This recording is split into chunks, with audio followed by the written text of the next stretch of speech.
You're hungry and tired. It's been a long, hard week at work, and you just need a nice evening of... No! She held her palms toward him. I'm finished, Brandon. I mean it. Don't try to talk me out of... Fine, he snapped. If that's how you want it, fine.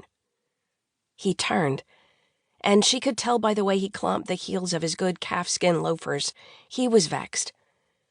But she really didn't care. She'd meant what she said.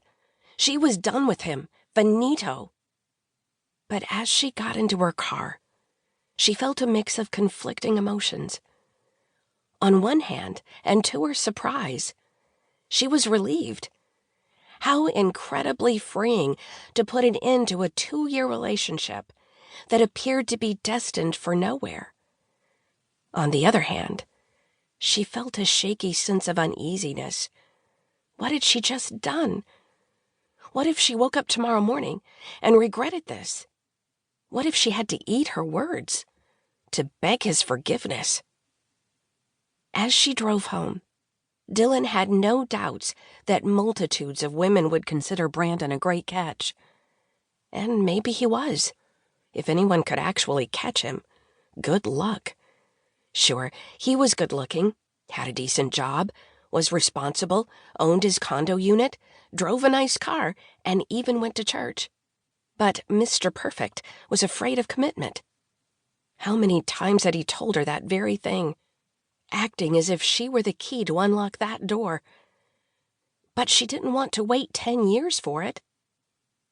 Dillon would turn 34 this summer, and although she'd never confess it, she could hear her biological clock ticking faster and faster each year. She knew this was a byproduct of being an only child with a single mom. Since girlhood, Dillon had dreamed of becoming a wife and mother, someday. But someday just got farther and farther away. And even if she couldn't admit her outdated fantasy out loud, she couldn't deny it either. Not to herself. As Dillon parked in her apartment complex lot, she couldn't help but notice how many spaces were vacant tonight. Tenants were probably relishing the beginning of a summery weekend. Maybe her roommates would be out too. Dillon hoped so. Right now she just wanted to be alone. A pity party of one. As she headed for the apartment, she realized Brandon had been right about a couple things. She was worn out from a long, hard week, and she was hungry too. Microwaved lasagna wasn't the same as mussels and pesto pasta, but it would do in a pinch. Fortunately, she'd stocked up on lean cuisine a few days ago. Dillon heard music as she unlocked the apartment door. That probably meant that Reba was home tonight. Hopefully her boyfriend wasn't here too. Dillon never knew what to expect from her roommates. They were best friends, and she was always the odd one out. It was a good setup a few years ago when she'd gotten a job with a software company. Cheap rent and close to work. But she'd never planned to stay this long. You're home. Reba sounded disappointed. I thought you were on your standard Friday night date with Brandon Kranza. I thought so too. Dillon dumped her bags into a chair, then quickly explained about the impromptu breakup.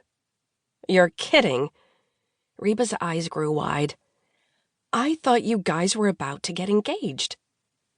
Dillon shrugged. I guess I thought so too. Or I used to. But I gave myself a serious reality check tonight. Brandon has no interest in marriage. Reba's brows arched. Well, I'm hoping that Jared does. She pointed to the clock on the stove.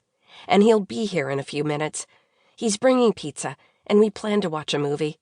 Oh, nice. Dillon opened the freezer part of the fridge.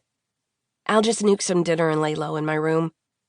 She poked around, looking for her frozen meals, but only saw a half-empty carton of licorice ice cream, a crusty bag of mixed vegetables, and a frost-covered guinea hen that had been there since Christmas. Hey, what happened to my lean cuisine meals? She asked Reba. Val started her swimsuit diet this week. Reba chuckled. She probably ate them. Dillon removed the ice cream and firmly shut the freezer door.